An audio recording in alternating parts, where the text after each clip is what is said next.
오늘도 썰러를 찾아주셔서 감사합니다. 오늘의 사연 시작합니다. 안녕하세요. 기막히고 황당한 사연만 소개되는 이곳에 이렇게 제 사연을 보내게 될 줄은 몰랐어요. 저는 이제 곧 50대가 되는 아줌마입니다. 4살 많은 남편하고 22살 먹은 아들과 이제 고등학교 들어가는 딸아이와 행복하게 잘 살고 있습니다. 지금 살고 있는 남편과 결혼한 지 올해로 정확하게 20년 되었네요. 제 인생에서 남편은 정말 고마운 사람입니다. 남편과는 재혼이에요. 그리고 아들은 전 남편과의 사이에서 낳았죠. 지금의 남편은 사촌 언니의 중매로 만났어요. 그때 나이가 29살이었어요. 제 입으로 말하기는 좀 그렇지만 제가 외모와 몸매가 괜찮은 편이었어요. 애딸린 여자라고 하면 안 믿었거든요. 하지만 저는 솔직히 결혼 생각이 없었어요. 그냥 아들만 바라보고 살려고 했거든요. 전 남편과 안 좋게 헤어졌거든요. 전 남편 이야기를 간단하게 하자면 전 남편 집이 잘 살았어요. 아버님이 부동산 임대업을 하셨는데요. 건물도 몇 채 있으시고 땅도 꽤 있으셨어요. 아버님에게는 아들 둘이 있었고 전 남편이 첫째였죠. 전 남편은 술과 노름 중독이었어요. 허구한 날 그 짓거리를 하고 다녔다더군요. 그렇게 정신을 못 차리니 아버님이 재산이 아무리 많다고 한들 돈을 주겠어요. 아버님 눈 밖에 나서 돈을 받을 수 없으니 저를 이용한 거였어요. 결혼해서 정신을 차린 것처럼 보인 뒤에 돈을 타내려는 속셈이었죠. 저는 전 남편이 그러는 걸 모르고 만났고 결국 결혼을 하게 되었습니다. 그리고 바로 임신을 하게 되었어요. 아버님은 전 남편에게 속아서 돈을 해주셨고 전 남편은 그 돈으로 사업을 시작하더군요. 그런데 사업이 엄청나게 잘 되는 거예요. 그러더니 딴 여자를 만나고 다녔고 저보고 이혼하자고 하더군요. 난 너를 사랑하지 않는다. 처음부터 그랬다. 아버지한테 돈을 받으려고 너랑 결혼했다. 그래서 네 뱃속에 있는 아이한테 관심 없다. 난 지금 다른 여자를 사랑한다. 이러면서요. 이미 임신까지 해버린 터라 저는 안 된다 했죠. 그랬더니 어디 이래도 이혼 안 하나 보자며 술을 먹고 물건을 다 때려 부수더군요. 거기에다 집에 여자까지 대놓고 데려오는데 도저히 더 이상은 참고 살 수 없겠더군요. 그래서 이혼에 동의하고 말았어요. 그리고 전 남편은 조용히 숨어 살라고 애 핑계로 집에 찾아오면 애만 뺏길 거라고 우리 아버지 무서운 사람이야 알지? 이러면서 협박까지 하더군요. 이렇게 이혼했으니 또 결혼하고 싶겠어요. 이혼하면서 다시 결혼 같은 것은 안 한다고 다짐에 또 다짐을 했거든요. 그리고 애딸린 이혼녀와 결혼하려는 남자가 있을까 싶었거든요. 정말 순수하게 저를 이해해주고 저의 아픔까지 보듬어줄 사람은 없다고 생각하고 있었거든요. 거기에다 남편은 총각이었어요. 그래서 더더욱 만나기 싫다고 했습니다. 그런데 한 번만 만나보라고 하도 성하여서 그래 그냥 만나서 밥만 먹고 오자라는 마음으로 편하게 나갔거든요. 그런데 만나보니 정말 좋은 사람이더군요. 키가 크고 잘생긴 사람은 아니었지만 선한 인상을 가진 남자였어요. 저는 만나자마자 다 이야기했어요. 제 과거 이야기를요. 전 남편과 어떻게 헤어지고 지금은 공장에 다니면서 2살짜리 아이를 키우고 있다고 했습니다. 어차피 듣고 나와서 다 알고 있겠지만 앞서 말했듯이 저는 결혼 생각이 없었기에 애시당초부터 선을 그으려고 그랬어요. 제 말을 듣더니 웃더군요. 이제 한 번 봤는데 너무 앞서가는 거 아니냐고 자기는 편하게 나왔다고 하는 거예요. 사촌 언니와는 고등학교 동창인데 한 번만 만나보라고 해서 나왔다 더군요. 괜히 혼자 유난을 떨었나 싶어서 얼굴이 화끈거려서 혼났네요. 그래도 그렇게 이야기를 해주니 한결 더 마음이 편해지더군요. 그래서 편한 오빠 동생으로 지내자고 했죠. 남편은 부모도 일가 친척도 하나 없었습니다. 하지만 남편은 밝고 긍정적인 사람이었어요. 남편은 지방 출장이 잦았어요. 그래서 자주 만나지는 못했습니다. 그래도 통화 문자는 매일 했어요. 여자 혼자 일하면서 아이를 키우는 게 보통 힘이 드는 일이 아니었어요. 그렇게 하루하루 아등바등 사는 저한테 남편이라는 존재는 큰 힘이 되었어요. 믿고 기댈 수 있는 그런 든든한 사람이었어요. 통화하면 제 이야기를 잘 들어주고 만나면 즐거워서 남편과 함께하면 힘든 세상살이를 다 잊을 수 있었거든요. 그래서 어느새 남편을 사랑하게 되었습니다. 하지만 남편이 미혼이었기에 저는 혼자서 속으로만 간직하고 있었어요. 제 욕심이라고 생각했거든요. 그런데 1년이 지난 어느 날 남편이 결혼하자고 하는 거예요. 사귀자고가 아니라 결혼이요. 저를 사랑한다고 고백하면서요. 저만 혼자 짝사랑하고 있는 게 아니었구나 라는 생각에 정말 기뻤지만 선뜻 알겠다고 할 수는 없었어요.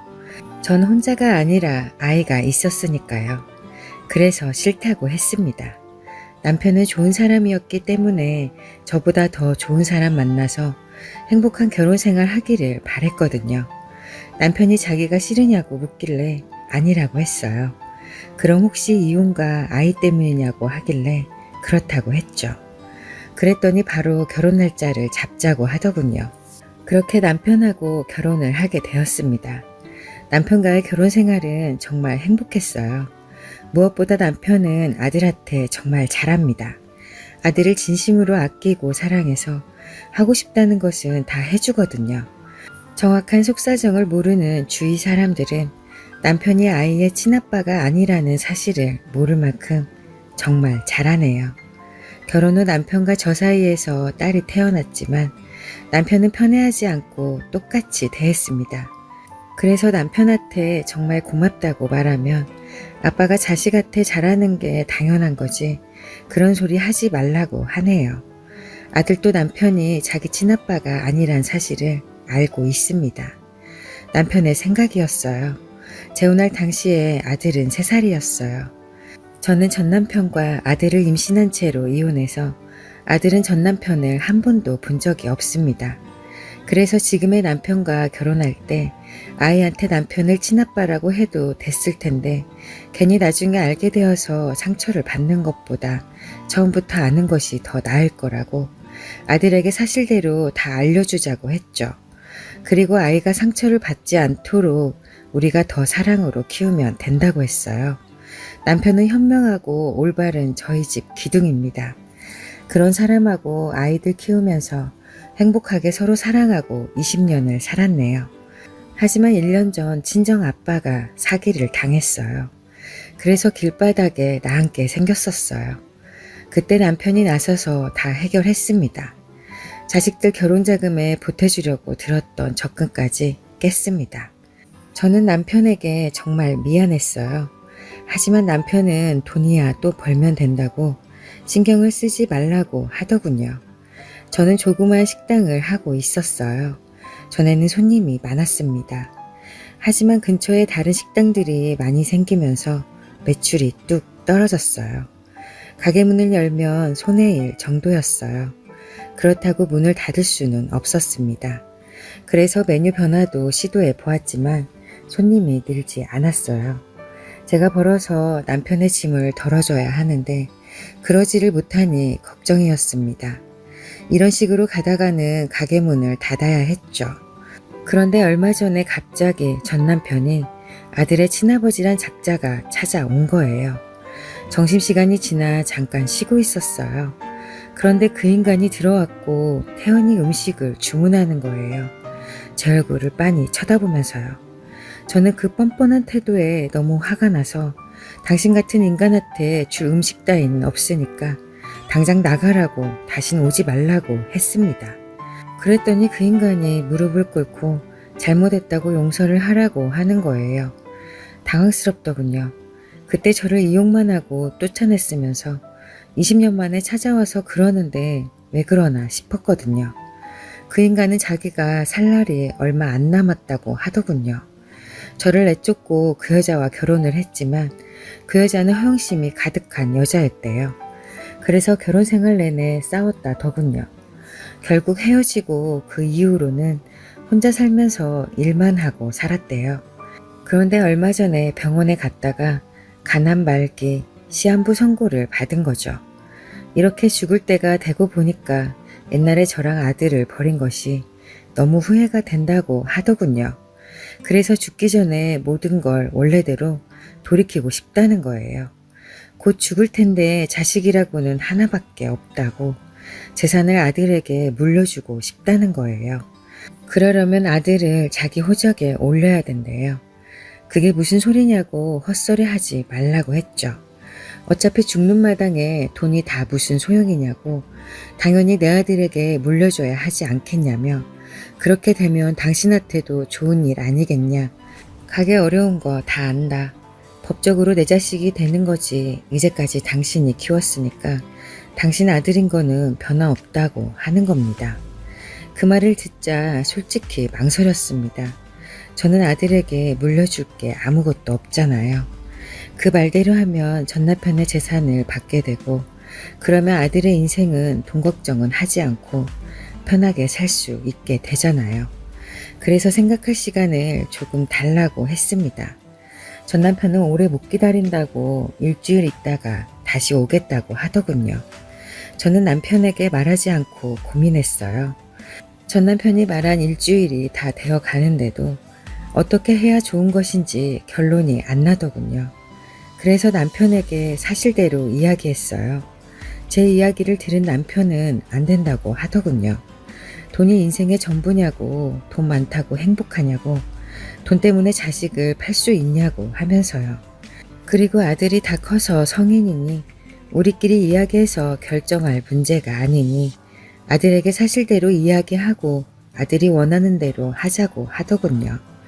남편의 말이 맞는 것 같았어요.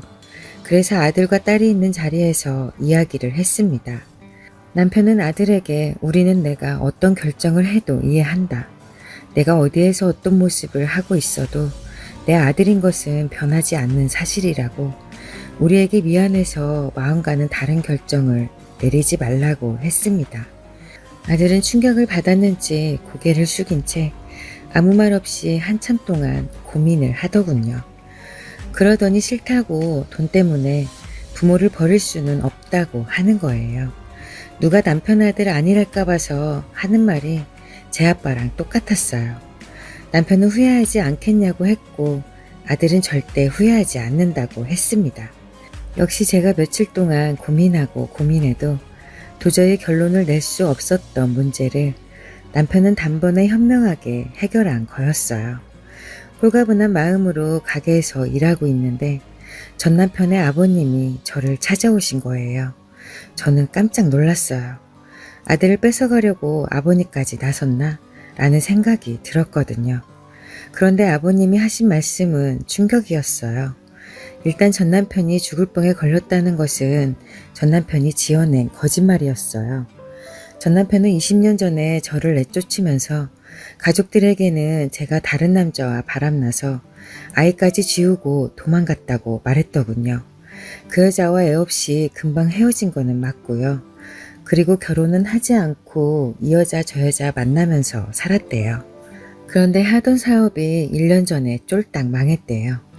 그래서 아버님에게 돈을 달라고 했는데 아버님이 돈을 주시지 않은 거죠. 그런데 얼마 전에 찾아와서는 제가 애를 지운 줄 알았는데 아니었다고, 이제라도 아버지 노릇을 하고 싶다고 제발 돈 좀 해달라고 했다는 거예요. 그래서 다 알아보고 왔다고 아들 대신 사과한다고 미안하다고 용서하라고 하시는 거예요. 내 아들 잘못이었는데 그것도 모르고 저를 뱃속에 자식을 죽인 못된 년이라고 욕했었다고 하시더군요. 그리고 방금 제 아들을 만나서 같이 살자고 했다는 거예요. 순간 아찔했어요. 이러다 아들을 뺏기는 건 아닌가 싶었거든요. 그런데 아들이 아버님에게 싫다고 했대요. 자기는 지금이 행복하다고, 아버지가 그러니까 지금의 남편이죠. 자기를 정말 사랑하고 잘 키워주셨다고, 돈 때문에 부모님을 저버릴 수 없다고 했대요. 아버님은 자식을 올바르게 잘 키웠다면서 고맙다고 하시더군요. 그러면서 따로 바라거나 하지 않을 테니 가끔 손자 얼굴 보러 오면 안 되겠냐 하시더군요. 제가 그것까지는 막을 수는 없잖아요. 그렇게 하시라고 했어요. 그리고 아버님은 다른 뜻이 있어서가 아니라 할아버지가 손자한테 그냥 주는 거라고 돈봉투를 내미시는 거예요. 저는 이러지 마시라고 돌려드리려고 했지만 아버님은 가게를 나가시면서 돈봉투를 던져버리고 가버리셨어요. 거기에는 1억짜리 수표 3장이 들어있더군요. 저는 돈봉투를 들고 어떻게 해야 하나 고민했어요. 아버님이 가시고 1시간 정도 지났을까요?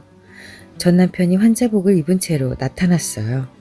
아픈 것을 애써 참는 듯한 표정을 짓더군요. 그러면서 생각해 봤냐고 하대요. 도저히 그냥 두고 볼 수 없었어요. 그래서 옆에 있는 대파로 얼굴을 갈겼어요. 그러자 미쳤냐고 하대요. 그래, 나 미쳤다. 지 새끼 임신한 여자를 눈 하나 깜짝 않고 버리는 그런 놈이 전 남편인데 내가 안 미치고 백이냐? 너는 네 아들 어떻게 되든지 관심 없잖아. 돈 필요해서 이용하려고 했던 거잖아. 아프다고 거짓말까지 해가면서. 네 아버지 와서 다 이야기하고 가셨거든. 여기서 되지도 않는 짓거리 할 생각 하지 말고 네 아버지한테나 가보는 게 더 나을걸. 하지만 가봤자 아무 소용 없을 거야.